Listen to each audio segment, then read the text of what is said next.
Not looking past your current opponent, what is, in addition to a win here, what is the next step in your career? You know, the next step in my career is just taking the biggest fights in the UFC, probably from 135. The highest I would go is 155 pounds. But right now, I don't look past anybody, you know. Like you just said, Faber's the target.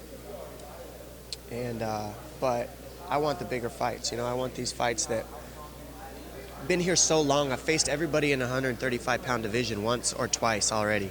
So I'm ready for these other fights. I'm ready for new horizons, new people to face.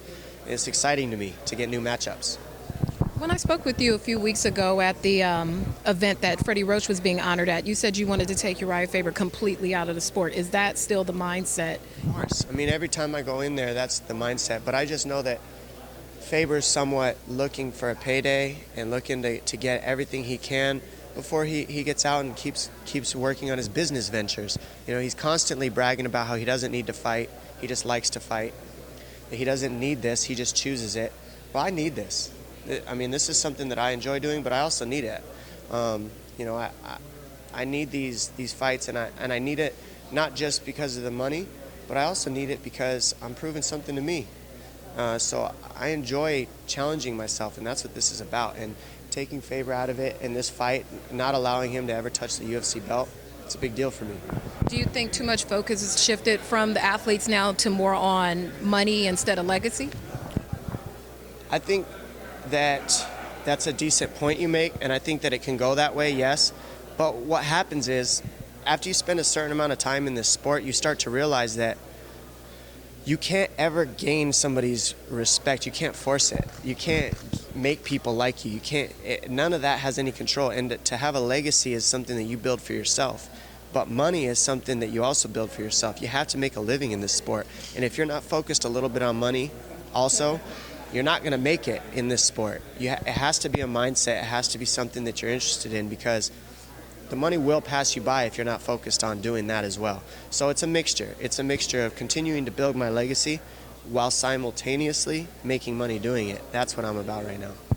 Thanks, Dominick. Will there be a truce between you and him? It's not about anything, because, I mean, we all know that the amount of attempts that Faber has had at the belt and hasn't been able to accomplish it. So deserving has nothing to do with it. It has to do with, this goes back for 10 years, this rivalry.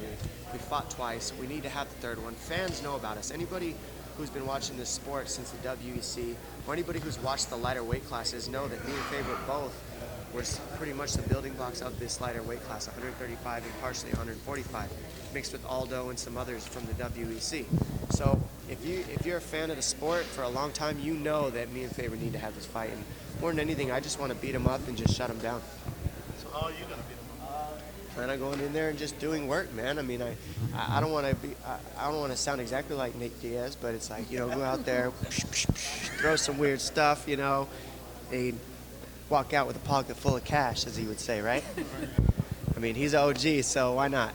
But no, that's the truth. It's like you can't really say what you're going to do, because when you get in there, if you're just going to say exactly what you're going to do, you give absolutely no respect to the person in front of you. Now, I don't ever undermine or underestimate any of the people that I'm facing, and that's what makes me dangerous, is no matter who I'm facing, I look at them like I'm facing Godzilla. I train like I'm facing, you know, a gorilla. It doesn't matter. I'm going to be ready at the highest form to put on a show, because no matter who I'm facing, this is a test for myself. I'm testing myself.